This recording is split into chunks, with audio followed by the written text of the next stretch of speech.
తెలంగాణ విషయానికి వస్తే ఇక్కడ 20వ తేదీన తెలంగాణ తొలి ముఖ్యమంత్రి కేసీఆర్ సభ బహిరంగ సభ ఉండబోతుంది. దానికి సంబంధించి ఆల్రెడీ అడ్డంకులు సృష్టించే ప్రయత్నం చేయబోతున్నారు. ఎందుకు భయపడుతున్నారా? ఏం మెసేజ్ ఇవ్వబోతున్నాడు అనుకుంటున్నారా?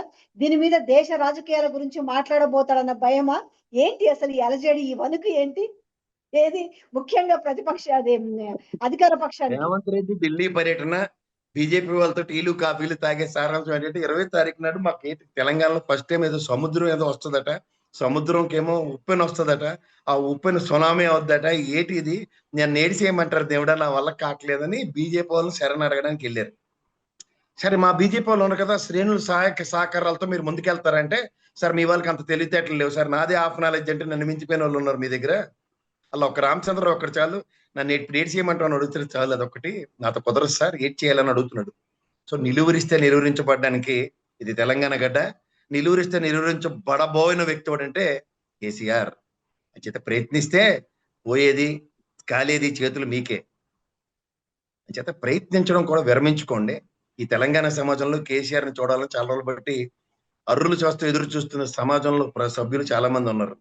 ఈ సమాజ ప్రజలు కనుక తిరగబడి పరిగెట్టుకుని వస్తే ఫస్ట్ థింగ్ జగన్ రెడ్డి ఆ జగిత్యాల్లో ఆయన తెచ్చే సునామీయే సగం చచ్చారు మీరు.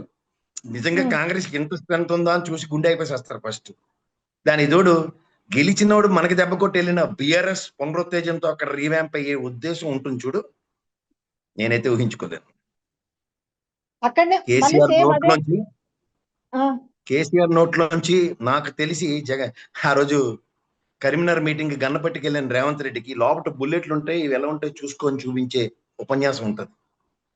సో మన రేపు ఈ డీలిమిటేషన్ కి సంబంధించి బీజేపీని అందరినీ ఉతికి ఆరేసే కార్యక్రమం ఉంటుందా? ఏమోనమ్మా, అక్కడ ఏదో చాకరేవ్ కూడా దగ్గర ఉందట, బాణ తీసుకెళ్లి పెడితే అక్కడ బండకేసుకుంటున్నట్టు కొడతాడు నాకు ఒక్కొక్కడికి. ఖచ్చితంగా పడతాయి లాంగాల 6లు. వీళ్ళు సూర్యకుమార్ యాదవ్ ఇప్పుడు చూడు 360 degrees లో క్రికెట్ షాట్లు కొడతారు చూడు మహారాష్ట్రకి. ఇది బీజేపీ ఎంపీ గడికి మాత్రం ఆ 360 degrees మాత్రం డంకా పలాస్గా చూపిస్తాడు కేసీఆర్. ఎందుకు చెప్తున్నానంటే దేన్నైనా తట్టుకుంటాడు. తెలంగాణ ఆయన పేరుకి, తెలంగాణ సమాజానికి ఏమైనా అవమానం జరిగితే ఆయన కంట్లో ముళ్ళు గుచ్చినట్టే. సాధారణంగా అందరికీ కంట్లో గుచ్చితే కన్నీళ్లు రక్తం వస్తాయి, ఆయనకి తెలంగాణ పౌరుషం వస్తుంది దాంట్లోంచి. చచ్చారు వీళ్ళు సాగు కోరి తెచ్చుకున్నారు. నేనైతే 20వ తారీఖు చెవులు ఏనుగు చెవులు చేసుకుని వింటాను నేను. తుప్పు వదిలిపోతుంది చాలా మందికి. అందులో మిటమిటలాడి బ్యాచ్ అన్నిటికీ అయితే ఏంటి నేను ఇన్నానా, నేనెప్పుడన్నాను నన్ను ఈసారికి వదిలి ఆయన బతిమాలకపోతు. ఎందుకంటే చాలా గ్యాప్, దాంతో చాలా అవమానపరిచిన సందర్భాలు. ఎందుకంటే రేవంత్ రెడ్డి మామూలు ఘోరమైన మాటలు మాట్లాడలేదు. వీటికి సమాధానం రావాలి, దేశ రాజకీయాలపైన సమాధానం రావాలి. సో అలాగే మరి రేపు 25వ తేదీన తన ఇంటి నుంచే తన కూతురు కూడా పార్టీ పెట్టబోతుంది కాబట్టి ఇండైరెక్ట్ గా దానికి సంబంధించిన మెసేజ్ కూడా ఏమన్నా పాస్ చేస్తారా అనేసి ఆసక్తికరంగా ఎదురు చూస్తున్నారు. పార్టీలు చాలా మంది పెడతారు.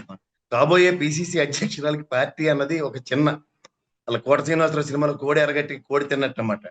పార్టీ పెడితేనే కానీ పిసిసి అధ్యక్షులు ఇవ్వు అన్నది మా షర్మిలమ్మ ఆల్రెడీ ఒక బాట క్రియేట్ చేసి పెట్టింది.